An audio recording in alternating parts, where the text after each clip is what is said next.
Hi friends, നമുക്കിന്ന് പരിശുദ്ധ കന്യകാമറിയത്തെക്കുറിച്ച് ഒരു ചെറിയ വിവരണം നമുക്ക് നടത്താം. ദീർഘകാലത്തെ പ്രാർത്ഥനയ്ക്കും കാത്തിരിപ്പിനുമൊടുവിൽ യോവാക്കീം അന്ന ദമ്പതികളുടെ വാർദ്ധക്യത്തിലുണ്ടായ സുന്ദര റോസാപ്പൂവാണ് പരിശുദ്ധ കന്യകാമറിയം. സഭയുടെ വിശുദ്ധ പാരമ്പര്യം അനുസരിച്ച് BC 19 ആണ്ട് സെപ്റ്റംബർ 8 പരിശുദ്ധ കന്യകാമറിയത്തിൻ്റെ ജനനം. ചെറുപ്പത്തിലെ അവൾ ദേവാലയത്തിലേക്ക് സമർപ്പിക്കപ്പെട്ടു. 13-14 വയസ്സാകുന്നതുവരെ അവൾ ദേവാലയത്തിൽ തന്നെയായിരുന്നു.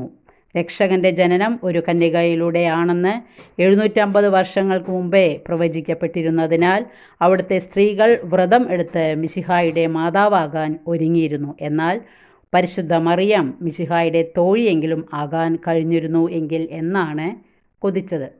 നമുക്കും അതുപോലെ നമ്മുടെ ആഗ്രഹങ്ങൾക്ക് വേണ്ടി നല്ല മനസ്സോടുകൂടി പ്രാർത്ഥിക്കുകയും ചെയ്യാം. പരിശുദ്ധ കന്യാമറിയത്തെക്കുറിച്ചുള്ള വിവരണം ഇഷ്ടപ്പെട്ടെങ്കിൽ ലൈക്ക് ചെയ്യുക. Okay, thank you, by.